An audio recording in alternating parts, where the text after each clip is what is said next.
Բարև ձեզ, հարգելի գործընկերներ, հարգելի հայրենակիցներ, հայ առաքելական Սուրբ եկեղեցին կա արդեն 2026 տարի, գրեթե եւ լինելու է միշտ, եւ ոչ մի բարբարոս չի կարողացել իր պատմության ընթացքում փորձեր եղել են, չի կարողացել քանդել կամ ինչ-որ պարակտել, չնայած պարակման փորձեր են եղել։ Ուրեմն անհնար է լինելու, այս բարբարոսներ չի կարողանալու, ոչ մի բան անի, փորձեր անելու է, անում է եւ դեռևս շարունակվելու են, բայց ամեն դեպքում իր մոտ ոչ մի բան չի ստացվելու։ Մենք կարանք միանշանակ հանգիստ լինենք։ Մենք, ինչպես ասեց գործընկերս, միանում ենք այսօրվա արձանագրությանը, մենք միանշանակ կողմ ենք, մենք իհարկե կողմ ենք, որ դա Վենետիկյան հանձնաժողովն է դա գնահատականը, սակայն դա մենք հասկանում ենք, որ ամեն դեպքում ոչ մի իրական շարժ այսօրվա դրությամբ չի լինելու, այսօրվա դրությամբ իրական դեմ առնելը, այդ բարբարոսի դեմը առնելը մեր ոտնձգությունները մեր եկեղեցու հանդեպ եւ ընդհանրապես սահմանադրության հանդեպ մենք պետք է հասկանանք, այստեղ մենք նշեցինք փաստերը, արձանագրեցինք փաստերը իրականում, բայց ինչու՞մն է պատճառը։ Ժորժ ջան, ես խնդրում եմ հատ ուշադիր լինել այս մոտեցմանը, պատճառը իրականում հենց սահմանադրության մեջ է։ Որովհետև սահմանադրությունը գրված է բարոյականության բարձր բարոյականության տեր մարդկանց համար։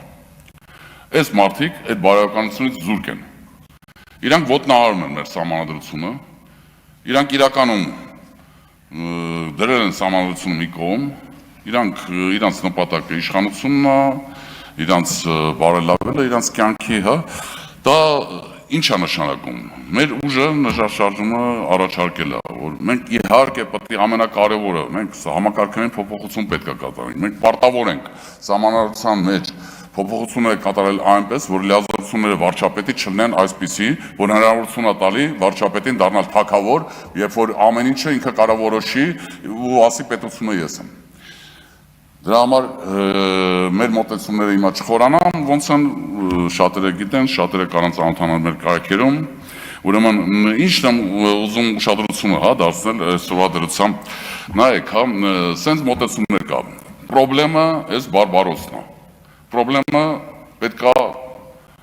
լուծվի, ոնց է լուծվում, սա պետք է հեռանա, ընտրությունների միջոցով, ինչպես առաջարկել է պարոն Մամիջանյանը իրանց կուսակցության անունից իմպիչմենտի միջոցով կարա լինի մի ճակատով, բոլոր ընդդիմադիր ուժերը մի ճակատով դուրս գան Փաշինյանի դեմ ու հեռացնեն իրան, դա լինի ժամանակավոր կոալիցիոն կառավարություն,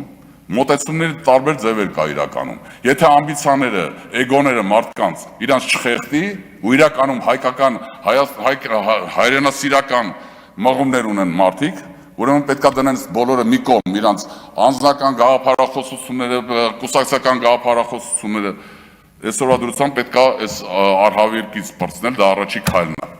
Երկրորդ քայլը պետք է լինի սահմանադրության մեջ այդ փոփոխությունները կատարել։ Մենք ուրիշ հնար չունենք, մենք չենք կարող սպասենք սրան հանենք, այն մյուսը գա, մեկ էլ դառնա նոր Նիկոլ Փաշինյան մեր գլխին։